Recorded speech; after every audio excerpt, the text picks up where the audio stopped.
Coucher et faire l'amour sont deux choses différentes. Alors, mes très chers comblés, vous savez, faire l'amour, c'est un art et c'est un acte généreux. Et l'art de faire l'amour fait intervenir tant la communication, la gestuelle, fait intervenir la lingerie, les couleurs, faire intervenir les positions sexuelles. L'art de faire l'amour fait intervenir toute cette générosité que vous dégagez à l'intérieur de vous et que vous avez à transmettre dans votre manière, dans votre façon de parler, dans votre regard à votre partenaire. Bienvenue à vous. Vous êtes ici à Famille Comblée. Je suis coach René, certifiée en gestion matrimoniale et en sexualité du couple. Je vous accompagne dans votre développement personnel à bien vivre votre vie de couple, à vivre une relation épanouie. Je vous accompagne et vous aide à vivre également une sexualité saine et épanouie, à vivre une vie de couple heureuse et à fonder également une famille comblée. Suivez-moi donc jusqu'à la fin. Abonnez-vous pour vous qui me voyez pour la première fois et nous allons démarrer maintenant. Pour cette semaine, notre thème s'intitule le string rouge. Je l'avais déjà mentionné auparavant dans l'une des vidéos, mais aujourd'hui, je vous raconte l'histoire de ce couple et comment le string rouge a sauvé ce couple et a sauvé ce foyer de la dérive. Restez connectés et suivez jusqu'à la fin. Je le disais tantôt, parlant de faire l'amour, les couleurs, la lingerie, les positions sont des choses très importantes. Et faire l'amour est tout aussi important. Faire l'amour, c'est bon pour le cœur, c'est bon pour l'esprit, c'est bon pour la tête, ça guérit, ça réduit le stress. Mais faire l'amour vous aide également dans l'atteinte de vos objectifs et même dans votre croissance professionnelle. Et ça, c'est une chose qui est tout aussi très importante pour les hommes. L'acte sexuel fait aussi et ouvre un pan sur l'innovation, la créativité, sur l'imagination. Donc, comprenez qu'il est tout aussi important d'avoir une bonne intimité et une sexualité saine et épanouie. Alors, suivez bien sûr cette vidéo et vous comprendrez pourquoi il est tout aussi important de pouvoir miser sur chacun de ces aspects. Parlons de la communication, parlons de la lingerie, parlons de la complicité qu'on a, parlons également même des positions aussi sexuelles, parlons des couleurs, de tout ce qu'on voit et de tout ce qu'on dégage de bon qu'on a à l'intérieur de nous à transmettre à notre partenaire.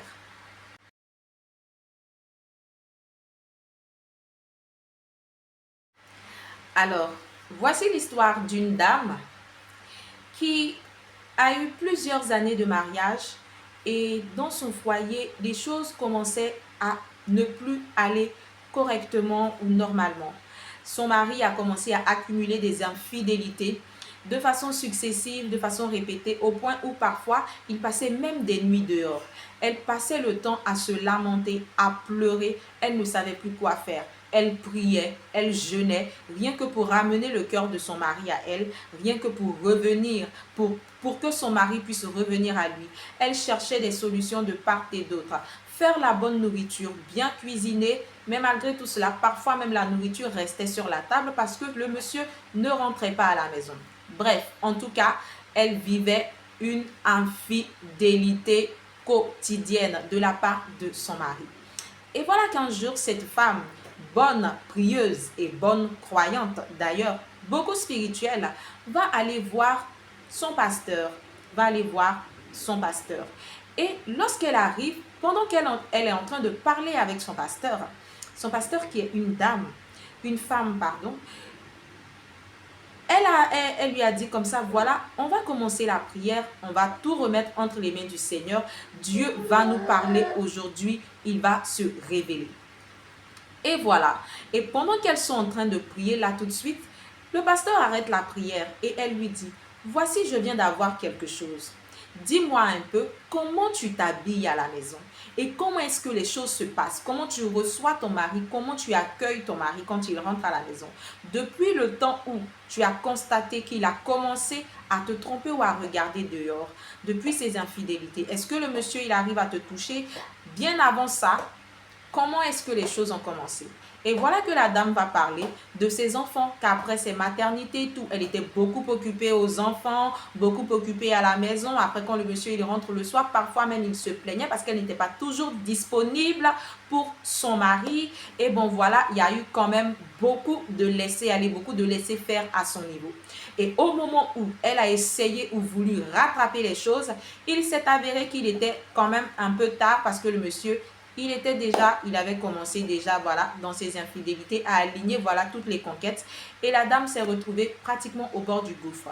Au point où le monsieur avait déjà menacé à 2 reprises de divorcer. La femme était vraiment déboussolée et c'est suite à cela qu'elle est retournée voir son pasteur et qu'elles sont rentrées dans la prière.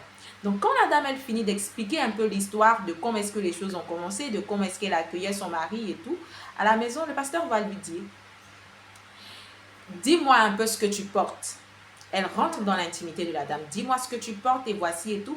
La dame, voilà, va lui décrire et tout ça et qu'elle porte. Le pasteur lui dit: ah, voilà, je comprends. Donc, en fait, il faudra chercher qu'est-ce qui pousse ton homme à aller vers les autres femmes. Est-ce que tu es une femme sexy? À partir d'aujourd'hui, tu vas te mettre sexy. Tu vas sentir bon. Tu t'arranges.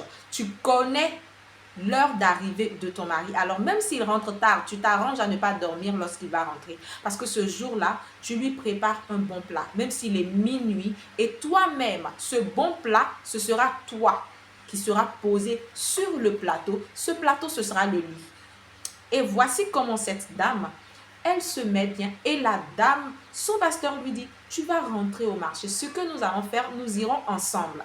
Ah, ça, c'est vraiment une bonne mère spirituelle. Elle accompagne sa fille, voilà, dans un magasin, dans une boutique de lingerie. Elles vont et là-bas, la vendeuse, voilà, va conseiller la dame et tout ça par rapport à sa morphologie. Et elle lui explique en fait les circonstances de sa venue et de son achat. Donc, la dame lui donne vraiment quelque chose de bien agréable. Mais le pasteur insiste à la vendeuse et à la dame également que on veut particulièrement un string et de couleur rouge.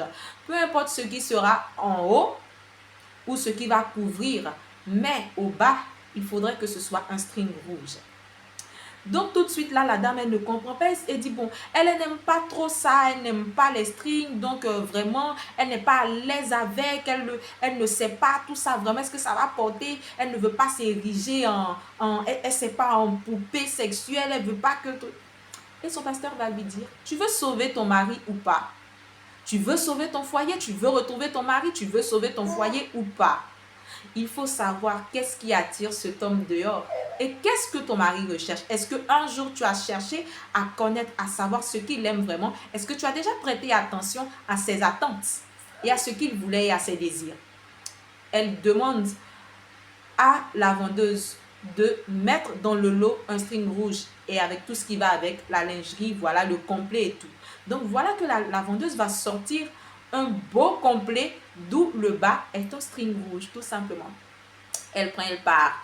Et la dame, le soir, après 2 jours que son mari est fait dehors, le 3e jour, elle s'est mise d'abord dans la prière. Quand elle s'est mise, elle a prié et tout, elle a fini.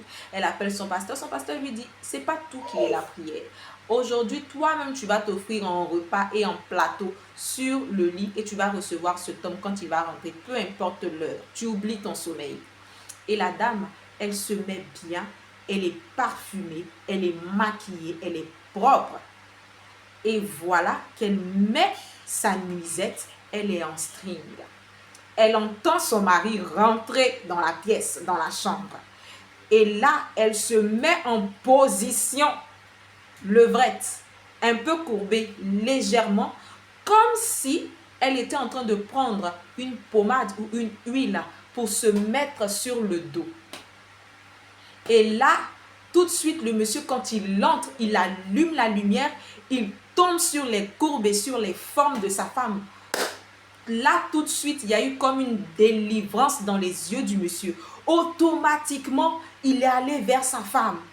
Le monsieur, il était ébloui, il était dans tous ses états.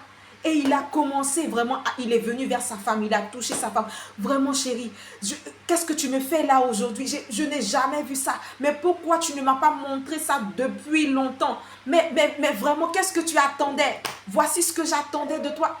Le monsieur, en réalité, il désirait avoir un string rouge porté par sa femme, tout simplement.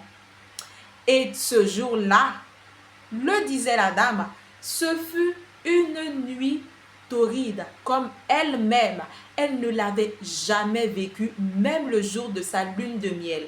Et figurez-vous, après 16 ans de mariage, il fallait tout simplement dire à cette dame de se mettre en string rouge. Et c'est à partir de là qu'elle va poser la question à son mari de savoir qu'est-ce que tu aimes, est-ce que tu as aimé, est-ce que ça t'a plu. Et cette dame a commencé à se mettre sur ce volet de la sensualité, a commencé à attirer son mari par ses tenues, par son odeur, par tout ce qu'elle pouvait dégager, la lingerie. Elle accueillait toujours son mari maintenant d'une façon différente. Elle a commencé à prêter attention aux besoins sexuels, aux besoins intimes de cet homme-là. Et cet homme, lui également, a commencé de plus en plus à être à la maison parce qu'il était de plus en plus envoûté par ce que sa femme lui proposait comme repas sexuel quand il rentrait chez lui à la maison.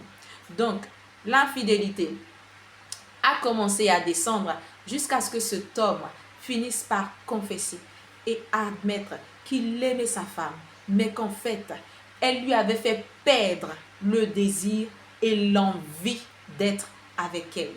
Mais maintenant qu'elle avait pu retrouver et pu arroser et faire renaître ce désir, lui, il était maintenant à nouveau prêt à pouvoir offrir à sa femme tout ce dont elle avait besoin et tout ce qu'il lui fallait. Alors, voici un peu l'histoire de cette dame. Vous voyez, j'espère en tout cas que ça vous donne une très belle leçon pour mes chères dames et également pour les hommes. Messieurs, apprenez à dire ce que vous voulez. Mesdames également, sachez aussi ce que vos hommes attendent. Tout n'est pas spirituel, tout n'est pas dans la prière. Vous êtes mariés, sachez que le désir, la sexualité, tout ce dont vous avez besoin et tout ce dont il faut pour que vous soyez non seulement vous satisfaites, mais pour que votre homme soit satisfait et pour que tous les deux, vous puissiez trouver un bien-être commun, un bien-être intime, un bien-être dans votre vie de couple.